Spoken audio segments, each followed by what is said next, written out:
see, you said I would talk about the Marine Corps. I've got my my softball jersey on from the Wounded Warriors team.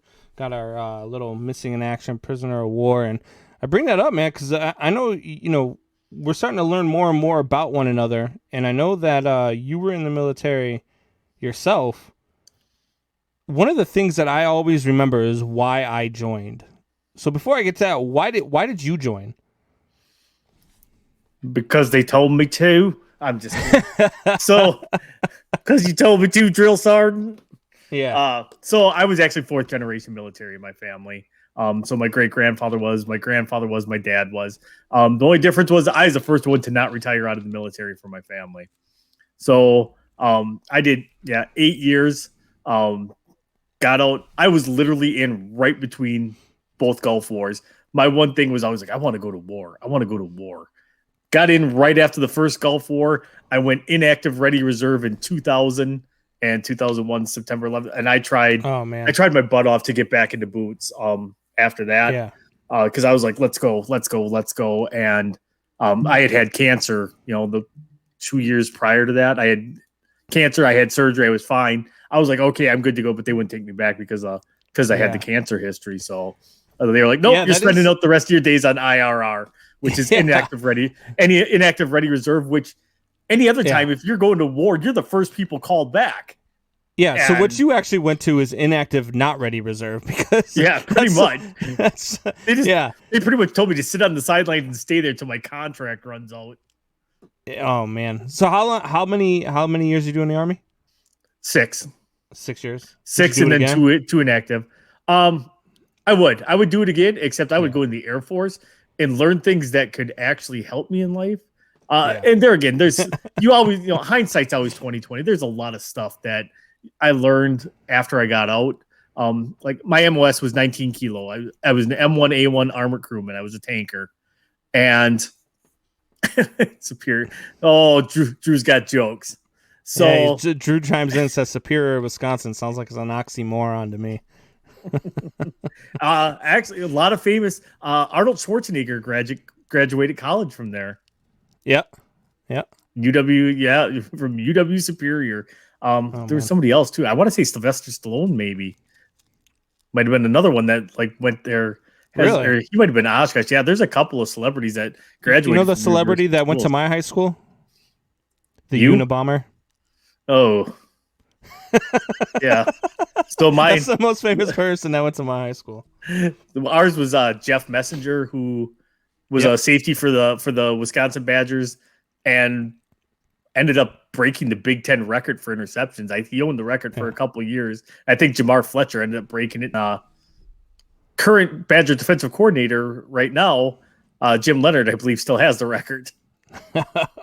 So I spent 4 years in the Marine Corps, and I tell you right now, man, there's not a day that goes by that I don't miss it. I mean, I got out because my daughter was born at the time. September 11th had just happened, and we were getting ready to go over, and I had to make a decision: do I re-enlist or do I want to be, around to see my daughter? Because you never know whether or not you're coming back. And as a matter of fact, I probably lost 12 friends and 12 guys from my platoon in a matter of 2 years.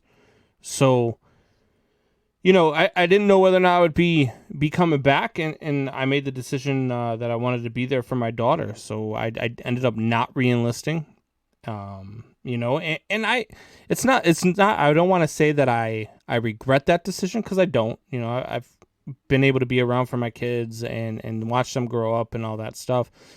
But at the same time, I kind of wish that I had made some sort of commitment to both. You know what I mean?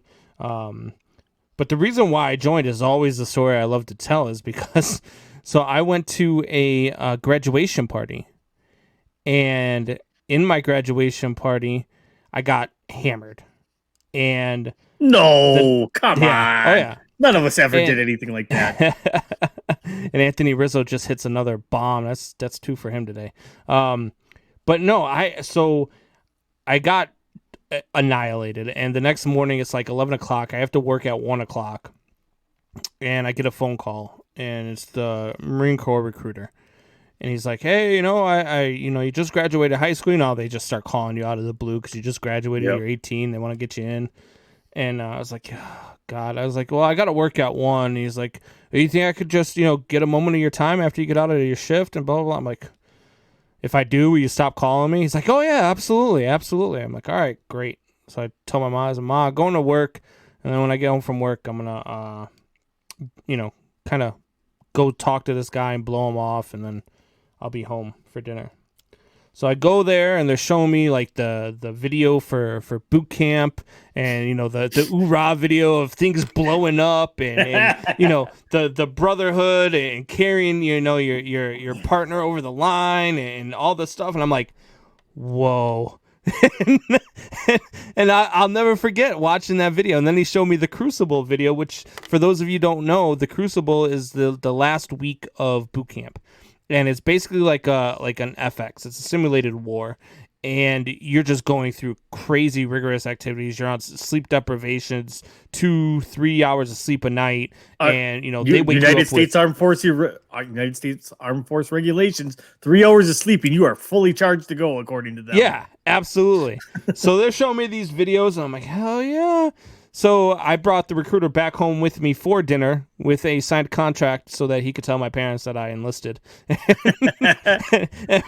And the rest was history. My mom was a little bit less than excited. My dad was, he was kind of neutral. I think he didn't want to show that he was excited because my mom was less than excited. But you could always tell it was after come home from boot camp and stuff. You could just tell that he was always proud. We'd go out to, he'd be like, oh, let's go to the bar. I'd go to the bar, and he'd like introduce me to 20 people. This is my son. He's a Marine. Well, he was just trying to get free drinks. But it's funny you say you brought the recruiter home for dinner because I did the same thing, except I called him Dad. Yeah, see, I come from a long line. My grandfather was a Purple Heart in World War II. 3 of my 4 uncles were enlisted, and then there was me, and I had no designs on going in. My grandfather always talked to me about it, and I knew it was something that he would have wanted, and he died my freshman year of high school, and him and I were really, really close, so that took a toll. And when the opportunity arose, I was like, you know what, look, I had a sit down I guess you'd call it a sit down with Jesus moment, because I sat down and I was just like, man, look, I'm kind of a shithead right now. So I could either keep going down this path. Luck edit at 1518. Yeah. I'm like, I could keep going down this path, and, I could probably have a lot of fun over the next 10 to 12 years, but I'll probably be flipping burgers at White Castle after that. Or I could join the Marine Corps and I can make something of myself. So that's what I ended up doing. That's how the whole thing ended up going in. And I tell you right now, man, I would do it again. In a heartbeat. Yeah, and absolutely. It's something I'm 100% glad I did.